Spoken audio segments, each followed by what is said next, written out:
so we're with Shadow, and she's an older dog, and she was booked in just for a health check. When she came in, there was actually a few other problems going on. For a start, she was acting blind, or at least a little bit blind, and you can actually see that she's got some cataracts happening in those eyes.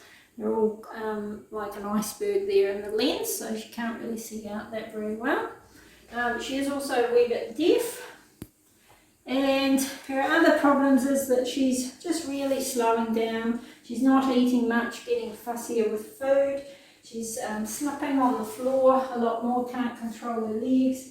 And the big thing was that she's actually wetting her bed quite a bit. So that's what we call urinary incontinence. So that can be a few things. The main two things is females do tend to get a urine incontinence.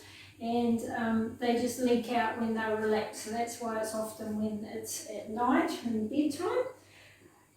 The other thing just to rule out though is also a bladder infection, and that can be hard to differentiate the two. So we always ask for people to bring in a urine sample, and then that way we can test the urine and give us a wee bit more of a clue. The other few things is if she's drinking more than normal, then she might be peeing more and not being able to hold it all in as well. So there's a few things like on my drinking a lot videos, there might be some kidney issues or diabetes, that sort of thing. So we're going to have a look at this urine now and see what we find with Shadow.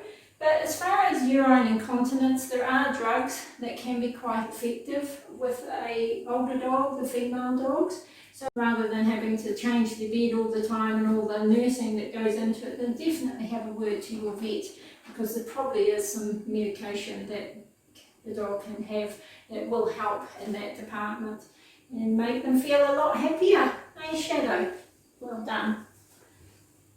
So we've done a urine sample on Shadow, and we've actually come up with quite a surprise.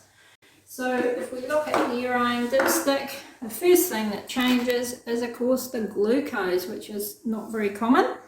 And so it should normally be blue, and you can see it's all the way up there on the brown. So that's definitely lots of glucose in there. The other thing we think of is ketones, which is the pink one, but it hasn't gone purple, so that's good. And then we check a few other things. Specific gravity we don't always rely on, but that's not too bad either. No blood. pH is actually normal, so is the protein. So all of that urine is actually normal except for the glucose, and that's huge. So that is a little bit indicating that she might be a diabetic. So we have in fact actually run some bloods as well, and you can see with her that her blood glucose is greater than 38. So that's huge. It should be between 3 and 6. So that's definitely a diabetic dog, and you can see that the ALP, one of the liver enzymes, inflammatory enzymes, is huge too, and we do see that with diabetes as well. So she's definitely a diabetic, and so we're going to have a chat to Shadow's owners now and just see where they want to go with her. But that's very good. So you never know whether an incontinent dog is true incontinence or what, so it just pays to check out all the rest. But definitely bring us in a pee sample. That would be really great and helpful straight away. So that's great. Thanks. Thanks, Shadow.